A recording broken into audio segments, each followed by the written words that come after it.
Good evening, it's 8 o'clock. The top headlines tonight. NDTV Exclusive, China's new build-up in Doklam in Bhutan. This is China's new route after India blocked its first attempt in 2017. They're accessing a ridge which overlooks India's Chicken Neck. Is this aggressive build-up a warning to India that they have military designs? We'll analyze this on the 8 o'clock news. The rupee crosses 80 rupees to the dollar, a new low. What's the impact on students studying abroad, especially in the United States? NDTV Exclusive, a young girl speaks out about her nightmare giving the NEET exam. She says that she and other girls were asked to remove their bras with metal hooks. They actually gave their exams without wearing any innerwear. She says, we covered ourselves with our hair and shawls. Ministers, MPs, people protest in Kerala over this. First, the exam centre said this was fictitious, but this girl's statement exposes their lies. 12 Sena MPs of 19 meet the Speaker, say they stand with the new Chief Minister Eknath Shinde. So now Uddhav Thackeray loses control of MPs in Parliament too.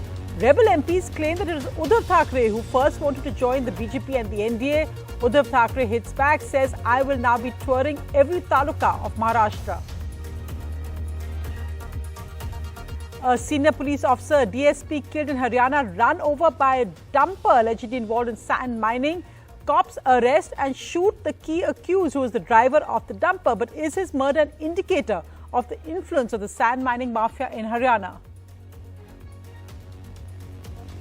The Supreme Court gives arrest protection to suspended BJP spokesperson Nupur Sharma in a major shift. The bench agrees for all FIRs against her to be clubbed together.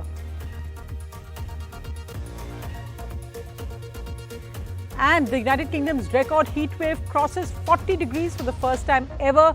The UK and Europe seeing record highs in temperatures.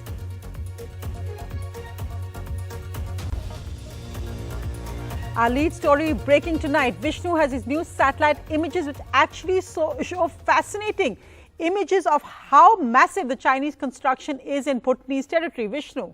Well, let's bring you a couple of details on this. New satellite images accessed by NDTV indicate massive Chinese construction activity within Bhutanese territory near the Doklam plateau, where Indian and Chinese forces faced off in 2017. Now, this is part of a massive Chinese land grab which could pose a direct threat to Indian defenses in Sikkim. The big concern, construction here, as we'll show you, means that the Chinese forces could end up getting access to a ridge in the adjacent Doklam plateau, which they were prevented from accessing in 2017. That's what this story is all about. But first, where is this all about? This is the area where India and China had a tense 73-day standoff in 2017. Let's zoom in. The Doklam plateau is flanked by Sikkim to the west, China to the north, and Bhutan to the east. In 2017, China started extending this road, which they started constructing across the plateau. Their goal was to get to this ridge. It's called the Jamperi Ridge. Access here meant the Chinese would get a sighter of the Siliguri corridor, to the south the narrow sliver of land that connects the northeast with the rest of India. They were prevented from getting to this ridge here by the Indian army. This was the face-off site. Now, over the last few years, the Chinese have made deep incursions in the area that you see over here. Deep incursions in a river valley adjacent to the Doklam plateau, just about 8-9 kilometers from that face-off site, but it's all deep inside Bhutanese territory. Now, what we are going to show you is a new village almost completed. There's a Chinese village also called Pangda, which we identified in 2020.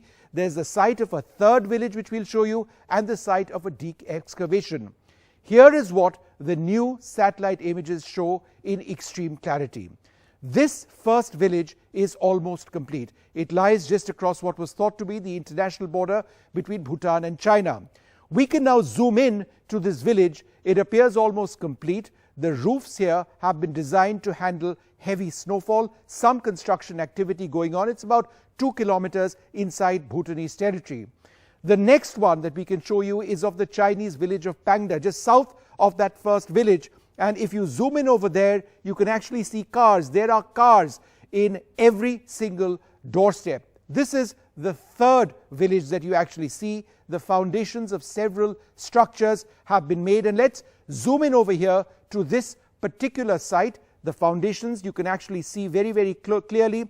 But this is actually very significant because in just a few moments from now, you'll be able to see that there are two bridges which have been constructed over here across the Amo Chu. Those bridges mean that the Chinese are trying to construct on both banks of this river. Remember, it's Bhutanese territory, not theirs. And further south, there is one final deep excavation we can share details of. This stretches into an area approximately 10 kilometers now into Bhutanese territory. Again, we can zoom into this area to show the bulldozers and other construction equipment there on your screens. So what is the bottom line? What exactly are we talking about? Now, by constructing south, China is nearly adjacent to that same ridge line that they wanted to get to in 2017. They'll be marking it out for you. Is this where this is all headed? Remember, this is just 9 kilometers away from where they wanted to get to in 2017.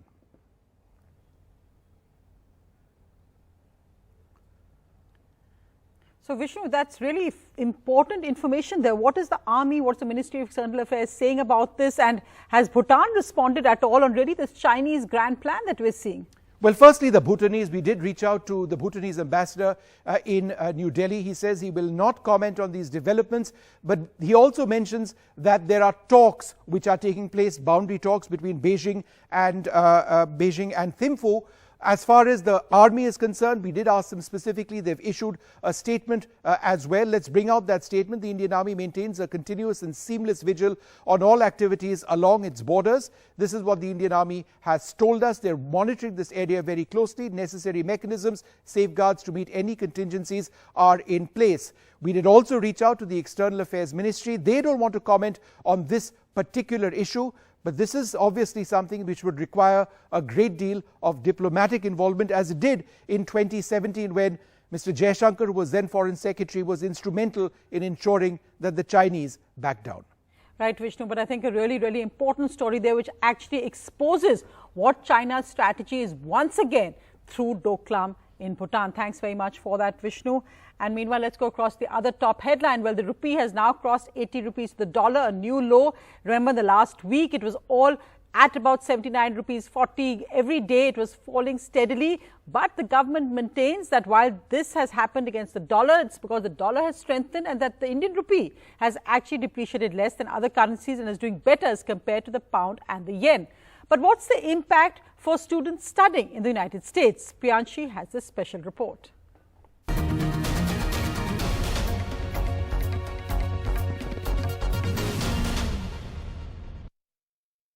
Euro was more expensive than the dollar just a few months ago. But now you need 80 rupees to get any of them, as the rupee has appreciated against the euro but depreciated against the dollar. So this might be a good excuse to finally go for that Europe backpacking trip. But for the economy at large, it's bad news, as most of our imports are paid for in dollars. And the problem could only get worse, as rupee is expected to hit 82 rupees per dollar in the coming few weeks. The rupee has lost 7% of its value in just 6 months. For many, this means they have to rethink their plans, like 17-year-old Arman Roy. I am planning to study further in US, and I will be taking a loan for that, and the loan amount is increasing, and it is also increasing my stress level and my family stress level too. The weaker rupee is forcing students to shift their dream universities from the United States to Europe. The way the rate of dollar is increasing and Indian currency value is reducing, it is somewhere definitely going to affect in the near future, if not today. The parents are paying for lodgement, their fees, their tuition, everything, and the price increased by 10%. They have to pay almost 1 lakh to 2 lakh more. If it continues growing, the dollar price goes increasing, they will not be able to repay the loans. Even tourists are having second thoughts. Well, percentage-wise, I will say about 15% has gone down, because after COVID, people were traveling, but the fares were so high, and then was added by the foreign exchange, which every day is going very high. The government says rupee has still performed better than other currencies. Under the leadership of Narendra Modi ji, rupee is comparatively quite strong. Rupee's depreciation is 5.4% against dollar. But at the same time, Sri Lanka's currency has gone down by 45%. Pakistan currency gone down by 24%. British pound or euro has also come down by 13.9%. The opposition Congress reminded the BJP government of pre-2014, when the weakening rupee was a campaign issue. You know, when he came to power, it was at 50 something. Now it's at 80. So where is the question of responsibility? The rupee slightly recovered to close at 79.95, but only after the Reserve Bank reportedly intervened to control the slide. In New Delhi, with camera person Pooja Arya, Priyanshi Sharma for NDTV. The markets, meanwhile, gained for the third straight session today. The Sensex up by 246 points. The Nifty also gaining 62 points. The markets gained over 0.4% following global cues. Realty and bank shares led the gains today. Day 2 of the monsoon session of Parliament and both houses disrupted once again, so no work actually happening. This because the opposition wants to discuss the price rise and the GST on various food items.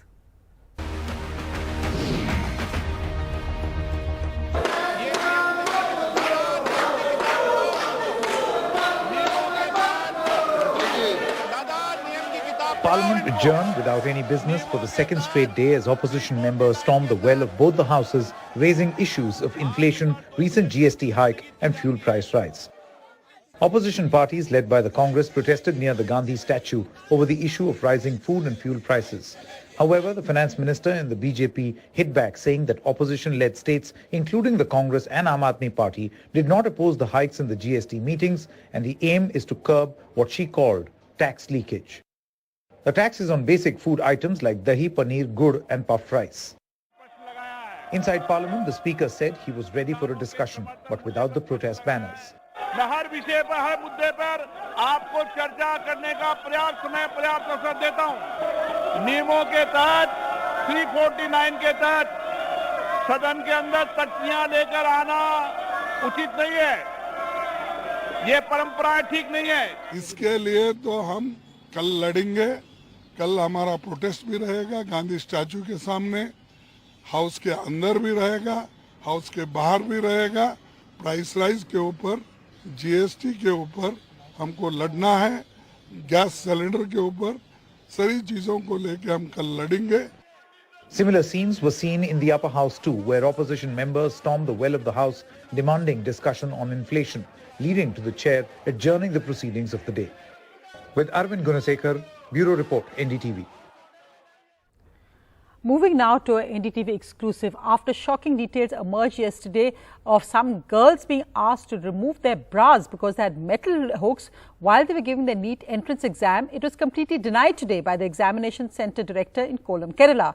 But now a young girl has spoken out about the shocking experience she and other girls went through. She talks of how they were made to stand in separate queues. They were all made to remove their bras and go in and give their exams without any inner wear. This is her testimony. ഇപ്പം വളരെ മോശമായിട്ടുള്ള ഒരു അനുഭവം ഉണ്ടായത്. ഹുക്കുള്ള അടിവസ്ത്രമാണോ ഇട്ടേക്കുന്നതെന്ന് ചോദിച്ചു. അപ്പോൾ ഞാൻ പറഞ്ഞു ആണെന്ന് പറഞ്ഞു. അപ്പോൾ എൻ്റെ അടുത്ത് പറഞ്ഞു എന്നാൽ അങ്ങോട്ട് കയറി നിൽക്കാൻ പറഞ്ഞു. അപ്പോൾ എനിക്ക് എന്ത് സംഭവം എന്ന് മനസ്സിലായില്ല. ഞങ്ങൾ വിചാരിച്ചു അവിടെ വെക്കാൻ എന്തെങ്കിലും സ്ഥലം കാണും എന്ന് വിചാരിച്ചു. പക്ഷെ അവിടെ ഒരു ടേബിൾ ഉണ്ടായിരുന്നു. അപ്പോൾ അതിനകത്ത് എല്ലാവരുടെയും കൂടെ കൂട്ടി കുഴച്ചിട്ടേക്കുക. അപ്പം പിന്നെ എക്സാം എഴുതാൻ പോയപ്പോഴും ഞങ്ങൾ മുടിയൊക്കെ എടുത്ത് ഫ്രണ്ട് ഷോൾ ഇല്ലാത്തതുകൊണ്ട് മുടിയൊക്കെ എടുത്ത് ഫ്രണ്ടിൽ മറച്ചിട്ടുണ്ടായിരുന്നു എക്സാം എഴുതിയത്.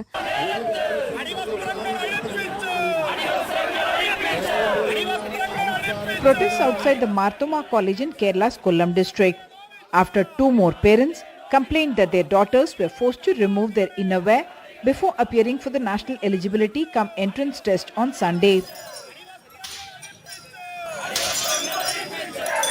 ഇന്നർവെയറിൽ എന്തോ ഹുക്ക് മെറ്റൽ ഡിറ്റക്ടർ എന്തോ അടിച്ച് സൗണ്ട് കേൾക്കുന്നു, അതുകൊണ്ട് ആ സാധനം ഊരി മാറ്റണം എന്നവരോട് ആവശ്യപ്പെട്ട പ്രകാരം അവൾക്ക് അത് സാധിക്കില്ല എന്ന് പറഞ്ഞു കഴിഞ്ഞപ്പോൾ കുട്ടിയുടെ ഒരുപാട് മെന്റലി ഹലാഷ് ചെയ്തു. അതിനുശേഷം A father had complained to the police on Sunday that his daughter and several other girls were asked to remove their innerwear as a metal hook on it beeped during security checks.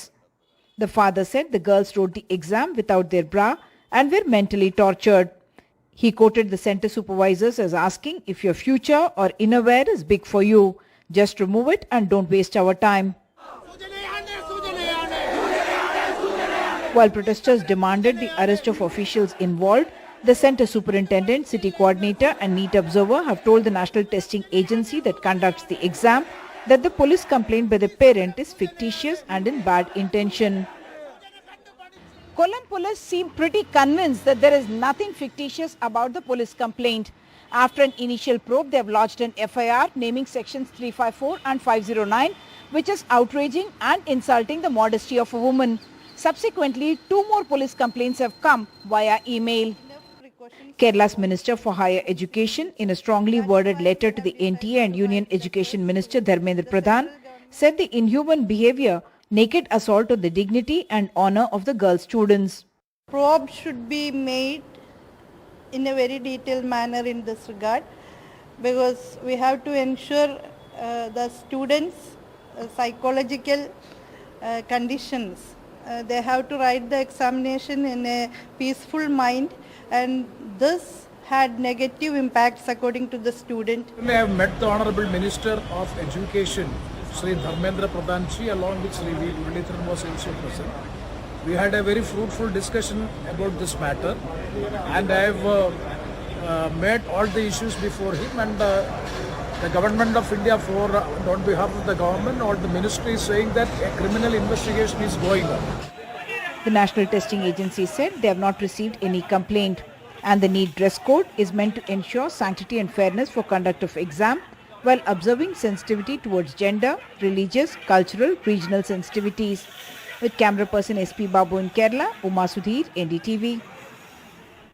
An absolutely shocking story there coming out of this craziness of no metal hooks before a NEET exam is given. The other big headline, well, 12 of 19 Sena MPs today met the Speaker of the Lok Sabha with the Maharashtra Chief Minister Eknath Shinde and said that they are the real Sena in Parliament. So has Uddhav Thackeray now lost his Sena MPs as well? Well, there's still a door open, because one of the rebel Sena MPs said that it was Uddhav Thackeray who had first initially said that he wanted to return to the NDA and the BJP alliance. Meanwhile, Uddhav Thackeray says he will now begin touring the state, will visit every taluka to save his Sena. Eknath Shinde has moved to split the 19 Shiv Sena MPs with a group of 12, meeting the Lok Sabha Speaker to formally announce they are separate from Uddhav Thackeray's Shiv Sena. But the new Maharashtra Chief Minister, who's in Delhi, says he's not become the Shiv Sena party chief yet. That he hasn't displaced Uddhav Thackeray yet. निर्णय घेणाऱ्या पंतप्रधान श्री नरेंद्र मोदी यांना पुन्हा एकदा संधी मिळायलाच हवी, म्हणून शिवसेना भाजपा युती महत्त्वाची. हे आदरणीय शिवसेना पक्षप्रमुख उद्धवजींनी हा आमचा वचननामा बनवला होता, आणि त्या वचननाम्याच्या माध्यमातूनच आम्ही निवडणूक लढवली होती, आणि त्या निवडणुकीत आम्ही प्रचंड मताधिक्याने आम्ही निवडून आलो. परंतु दुर्दैवाने नंतर महाविकास आघाडी झाली, आणि त्या महाविकास आघाडी जो कॉमन मिनिमम प्रोग्राम बनवण्यात आला, त्या कॉमन मिनिमम प्रोग्राम मध्ये या वचननाम्यातल्या एकही गोष्टीचा त्यामध्ये उल्लेख नाही. आपल्या सर्वांना अभी देखिए, अभी हम लोग तो बाला साहब के विचार को आगे ले जा रहे हैं, जो जो आएंगे इनका परिवार को तो आपने छोड़ दिया ना. अभी ऐसा किसने कहा है? हम लोग तो, ये फाउंडर कौन है शिवसेना के? बाला साहब ठाकरे जी, उनकी भूमिका ही हम लोग ने ली हुई है. हमने उनकी भूमिका छोड़ी है क्या? In Mumbai, the Thackeray's stepped up efforts to hold their crumbling fort. Uddhav Thackeray met office bearers of the Shiv Sena affiliated North Indian Federation at the Shiv Sena Bhavan. The North Indian vote is crucial in the upcoming BMC elections. The fallout of the rebellion in the Shiv Sena now spilling over to the Yuva Sena, the party's youth wing led by Aditya Thackeray. The rebels are attempting to install their own loyalists across the Shiv Sena. Eknath Shinde, as Maharashtra Chief Minister, has the backing of the BJP and also the state machinery. But the upcoming civic body elections, especially the all-important BMC elections, will really be a test of their electoral prowess. Which is why, as Eknath Shinde tries to cause a split in every wing of the Shiv Sena, the Thackerays are focused on keeping their flock together. Both Aditya and Uddhav Thackeray have announced tours across Maharashtra. With Sunil Prabhu in New Delhi and camera person Ashok Mahadik, Saurabh Gupta, NDTV. From Haryana, the tragic news of a senior police officer, Haryana DSP, being run over by a dumper which is allegedly taking sand which was illegally mined. The killing shows the extent of the sand mining mafia in Haryana. The police then shot and injured the man who was driving the dumper, but the opposition has attacked the Haryana government. Haryana DSP Surinder Singh, posted in New district, crushed to death by the mining mafia. We have registered a case of 302, 307, 333, 186 IPC and 353 IPC, along with 379, 188. Our teams are in the field, very hopeful of for success very quickly. Surinder Singh got off his police vehicle when he saw a speeding dumper coming from Aravalli side. He signalled the driver to stop, but the truck ran him over. सुबह से घरेलू बातें होती रहती थी, आज भी सुबह बात हुई थी। रिटायरमेंट इसी साथ, एक बेटा एक बेटी। Opposition leaders have criticized the government over law and order in the state. Just a couple of days ago, over half a dozen Haryana MLAs received threats. Mining mafia बेकाबू होता जा रहा है। वैसे तो हरियाणा में सारा कानून व्यवस्था बिल्कुल चरमरा गई है। रोज इतने कत्ल, भाई विधायकों को धमकी, तो आज ना तो विधायक सुरक्षित हैं, ना पुलिस अपने आप को सुरक्षित महसूस करती है। CM Manohar Lal Khattar has announced 1 crore rupees for the officer's family and promised strict action. हम वीर सैनिकों को हमेशा ऐसे मामलों में सबका मनोबल बढ़ाने के लिए भी अपने आप को भी प्रस्तुत करना चाहिए और उस परिवार की भी जिसकी क्षति हुई है उसके साथ भी खड़े हैं। The NGT on several occasions has asked the government of Haryana to take action against illegal mining in the state. But the broad daylight murder of DSP Surinder Singh highlights how the illegal mining continues with impunity. With Mukesh Singh Sengar, Rika Roy for NDTV. In other news, well-suspended BJP spokesperson Nupur Sharma has got relief from the Supreme Court, with the top court giving her protection from arrest. The Supreme Court said we need to protect Nupur Sharma's life and liberty and ordered no coercive action by any state till the next hearing, where FIRs have been filed against her. She also will not be arrested in any of these new FIRs if they're filed. The next Supreme Court hearing will be on the 10th of August, and notices now issued to the centre, Delhi and various state governments. Well, moving to the other big headline coming out of the NEET, that's the medical entrance exam, is the cheating racket that has been exposed by the CBI. Neeta, the details are actually horrifying to see how it was the entire exam, the entire sanctity of the process was being undermined. Yes, Sonia, it's just like Munna Bhai MBBS. So what we saw in the real movie, this is happening in the real life, wherein, students were paying these people about 20 lakhs each to get a secure seat in NEET. As per as the initial investigation is, as CBI says, that about 20 out of 20 lakh, 4 to 5 lakhs were given to these solvers who were solving the exam. These people were arrested from examination center only, and it's for the first time CBI claims that from the examination center, that is the scene of crime, these people have been arrested. As of now, the role of coaching centers and doctors also is being probed. CBI has already arrested 8 people, out of which 6 are solvers, 1 is middleman, 1 is the main mastermind, whose name is Sushil Ranjan. He himself is a doctor. He completed his, he became a doctor through Safdarjung Hospital, and now he stays behind AIIMS. He was the mastermind, CBI claims. It's an interstate racket which has linkages not only in Delhi, Haryana, Maharashtra, Uttar Pradesh and also Bihar. These people used to come here. This exam was to take place on 17th of July. Right. When the CBI came to know it was a trap case, and these people were arrested from the scene of crime.